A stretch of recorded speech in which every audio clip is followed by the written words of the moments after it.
welcome to PA Voter Information Network. This is Larry DeMarco, your host. Hi, and welcome to another episode of Pennsylvania Voter Information Network. I am your host, Larry DeMarco, and today we are here with Samantha Newell, Borough Council of Rutledge Borough.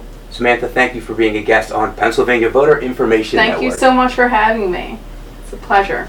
Samantha, you recently wrote an op-ed entitled "Get Behind Women in Politics or Get Out of the Way." And that was in response to a YouTube video that I want to play right here, and I want you to comment on the other side. How are you? Good, thanks. How are you? I'm great. Awesome. My name is Rose. I'm 18, and I'm really concerned about the future of our country. 2/3 of Pennsylvanians think that climate change is an issue that needs to be addressed, but you have said that climate change is a result of people's body heat and are refusing to take action on the issue. Does this have anything to do with the $200,000 that you have taken from the fossil fuel industry? Rose, you know what? I appreciate you being here, and you're 18 years old, and you know you're a little young and naive. But Rose, let's talk about something else. Listen, Rose, and I appreciate you being here. But here's the. Are we here to elect the governor, or are we here to elect the scientist? So, Samantha, please comment on what you observed here. So I would have to say that I believe Scott Wagner's response was out of sorts. Politicians have a duty to be upstanding citizens and to respond to all their constituents with respect, with grace, and with dignity. It does not matter how Rose asked her question, who she was asking her question for. As a politician, you have a duty to answer your constituents' questions, no matter what side of the aisle they are on. And this is candidates or elected officials, Candidates of course. or elected officials, of course. Right. I want to play devil's advocate here, and I want to say that Rose Strauss was really trying to put Scott Wagner on the defensive and say that if she's going to ask an aggressive question, can't Scott Wagner respond aggressively? In other words, all's fair in love, war, and politics. So my response to that would be it would not have been an aggressive question or an aggressive response if Scott Wagner was proud of who he was getting his money from. If you are not proud of who you take donations from, then I think you need to seriously look at your campaign and decide if you maybe need to change something. As an elected official and as a candidate, who you accept money from is so important, and how constituents ask you about that is also important. You respond with dignity, you respond with eloquence, you respond with absolute respect, and you do not degrade someone by saying that they're too naive to understand. And your experiences have been somewhat similar to Rose and struck a chord with you. Please describe your own personal experiences. Politics is a funny place, especially for a young woman. I have been called young and dumb. I have been told that maybe someday when I grow up I could run for office too. Now I admit it's a borough seat, and while I may not impress many, it's still something so important, and local politics is a very important thing that I would love to see young people involved in. And by degrading anyone that's young, but especially young women, you are effectively losing out on such a large voting population that I think needs to be heard and needs to be respected. And Samantha, you have experienced this even in victory, these types of comments, haven't you? I have.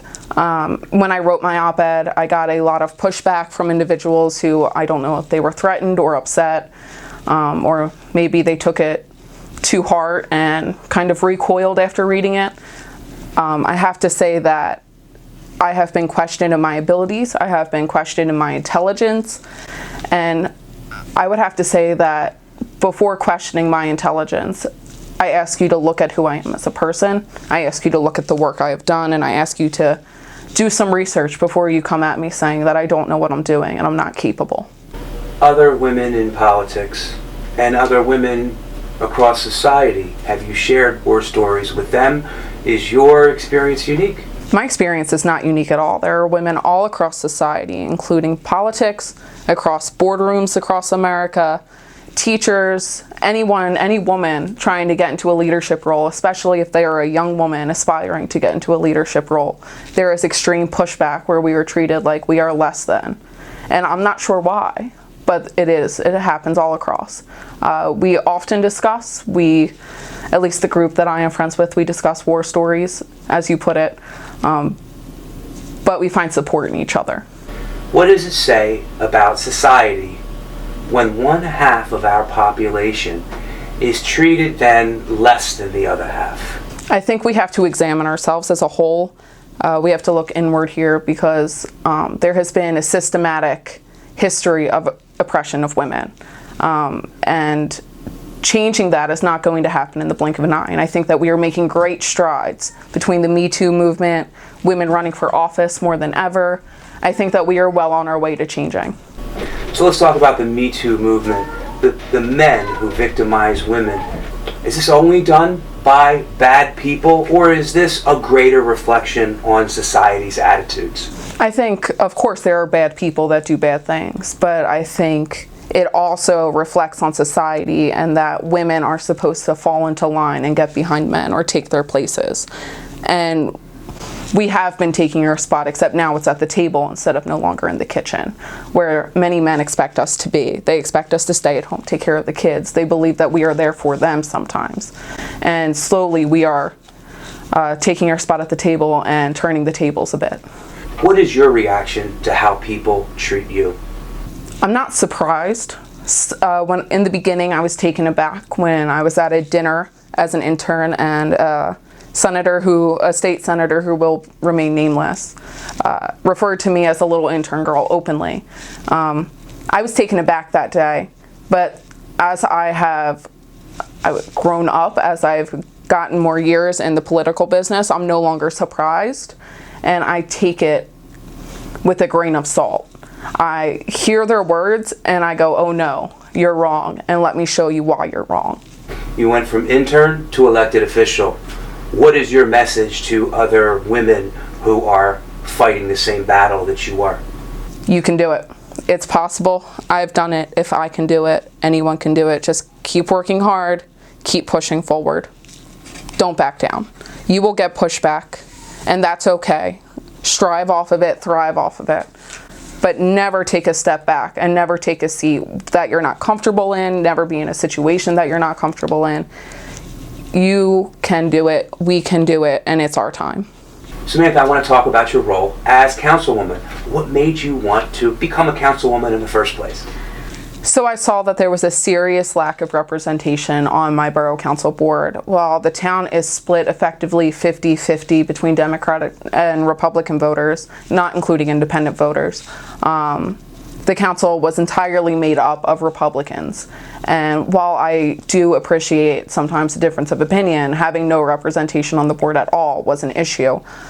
Also, having no young woman on the board was an issue for me. Having no young person on the board was an issue for me. All the former board members were 35 plus, possibly 40 plus, and there was never someone younger on the board than that. It has always been an older white male or woman, but it had never been a young woman, and I felt like that needed to change. Now that you've been on the board for a year or A little less than a year, what have you seen and what has the board done? So our first order of business was a scoreboard that was donated, which turned out to be a bit more controversial than I thought. But that was our first major vote. Slowly, we have been trying to become more and more transparent. We have started Facebook Living all of the sessions. We have been very accurate and good about putting our minutes online and complying with the Sunshine Act. We have been holding more events. We have opened up the Borough Hall for community groups, and we are trying really to bring the community together. Is this something you push for, Samantha? This is something I believe all Democrats have pushed for on the board. Even the one Republican has been very, very helpful, but it has been Rutledge has turned over a new leaf, and I'm very excited to see where this new leaf takes us. And is this something, your ticket that was elected in 2017, is this something you all pushed for as a group? Yes, this is something that we all pushed for as a group. We ran on a message of transparency, fairness, and an approachable board. And I hope that our residents see that we are doing our best to be transparent and doing our best to be approachable. You are a student Yes. at Villanova Law School. Yes. And what year are you? I am a 2L, Okay, second year. second year. What type of law would you like to practice once you graduate? So I have my undergrad in elementary and special education. I am a certified teacher. So my goal, if I was to be a lawyer, would be to go into special ed law and protect the rights of students, or any sort of education law to protect the rights of students all across the state or the United States. Samantha, what experiences did you have while student teaching? While student teaching, I would like to start and say that prior to student teaching, I graduated from Strathaven, so I was very blessed to get a great education. Strathaven here in Nether Providence. In Nether Providence, yes, and I'm a very proud Panther. But I did student teach. I spent a lot of time in the schools of Chester, where they did not have what the students at Strathaven had. I spent time at Elwyn, where the teachers and the students did not have what students at Strathaven had. And it would be one of my goals as either as an education attorney or as a politician to make sure that all schools are fairly funded and that every student receives a good education despite their zip code. I hope it's not too early to ask you, what is your long-term goal as a politician?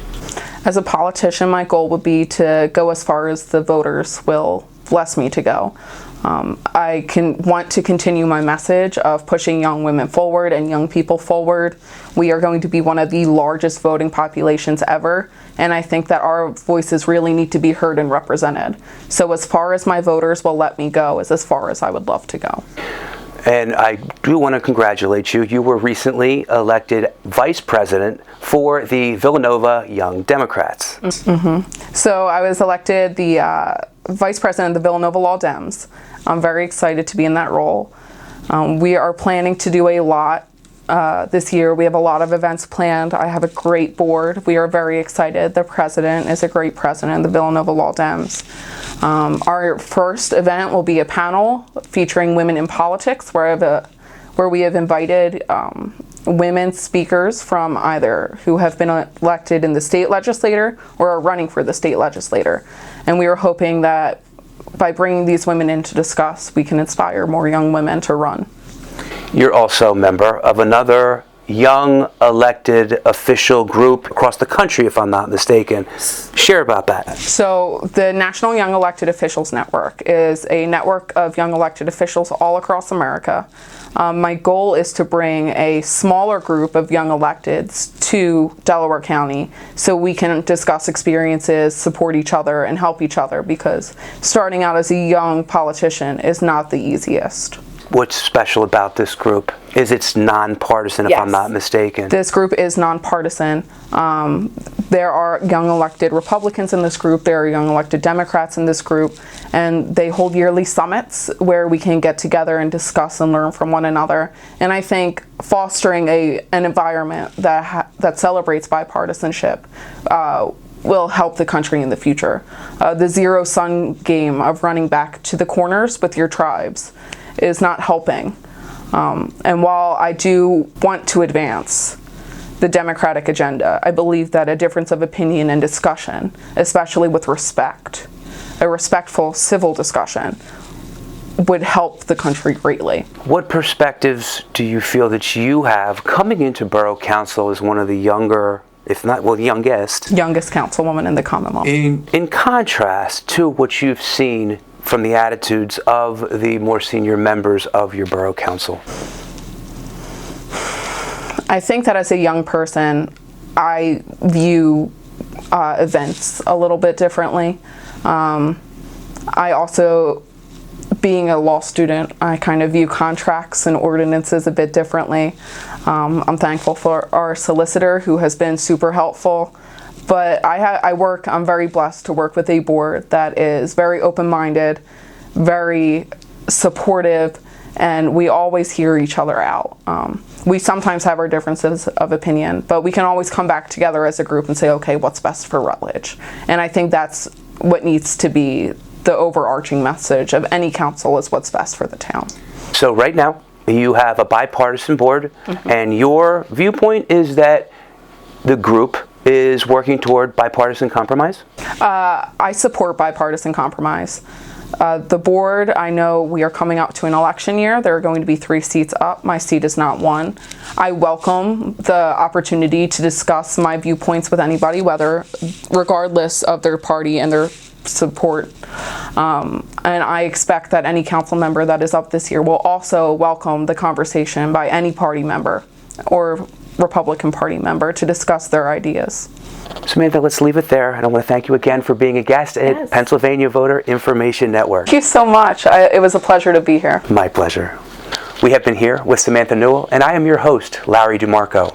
If you like this video, please forward this link to all the people on your contact list and social media friends. Click the like button below this video and leave any comments below. I would love to hear your feedback. We are signing off. Tune in next time. Bye for now.